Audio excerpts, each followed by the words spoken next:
Because we're about the same size, right? Aren't we, though? Odd. Let's just move that over there. Want to? I'm going to read to you this morning from my brand new release, Secrets Well Kept. It is available at the Bella Table, along with its sequel, which is Chain Reactions. Chain Reactions came out in February, and Secrets Well Kept is out just now. Secrets Well Kept tells the story of Nora Lindstrom, who was a physicist in the early 1940s. This is about Oak Ridge, Tennessee, the secret city. And it is true that Oak Ridge was not on any map in World War II. A bunch of girls, 22,000 of them, went to Oak Ridge to do something for the war effort. They knew not what. And the answer is that what they were doing was creating the fuel for the atomic bomb, but they didn't know it then. So the story tracks Nora, who is a brand new physicist and in charge of the cubicle operators, the women who were making the fuel, and Mary Trask, who is an 18-year-old just out of high school, looking to get away from home, and boy, she doesn't want to marry. And this is their story. So this is the story of how the two of them first meet, from the middle of Secrets Well Kept. Christmas Day, 1943.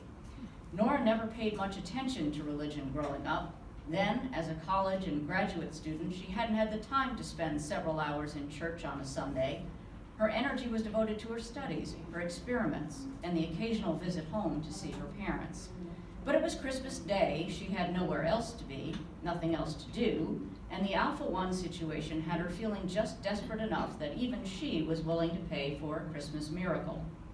The chapel on the hill was brimming with folks as interested in the fellowship as in the hymns. A kinship born of the circumstances that brought them all to this anonymous town, invisible to the outside world, drew them together like a family of misfits and orphans. Nora glanced around her at the faces of the worshipers. Some of these men and women she recognized from the bus. She knew dozens of the girls because they were under her supervision. Still others were familiar because she'd seen them around town. Some, however, she'd never seen before. She found herself looking for one face in particular and was disappointed to realize Mary wasn't there. Either that or she was hidden from view. Who are you kidding? She's probably off with someone who didn't stupidly refuse her invitation to go dancing. The idea of Mary spending time with someone else depressed her to no end. By the time church let out, Nora felt good and sorry for herself. She started down the hill toward Townsite with no particular destination in mind. Families filed out, and children, no doubt still flush with the memories of presents opened that morning, expelled excess energy by playing tag with one another. Several times, Nora had to sidestep a young one rolling like a log down the hillside.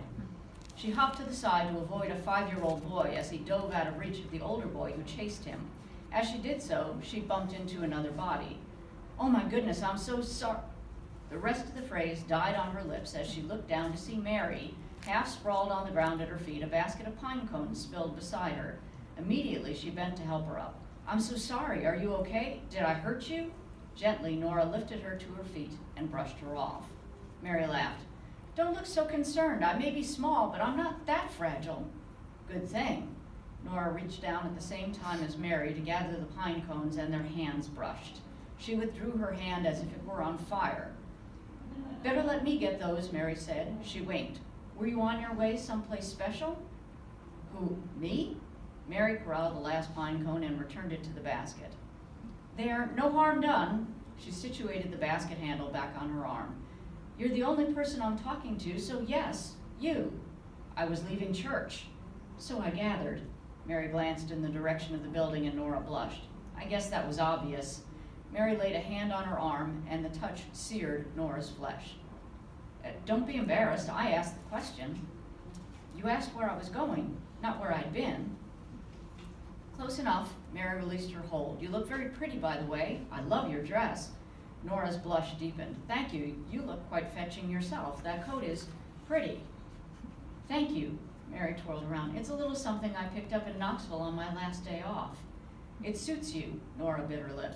"Do you have any special plans later?" Her heart hammered in her chest. What could she be thinking? "As a matter of fact, I don't." "I'd like to make up for running you over."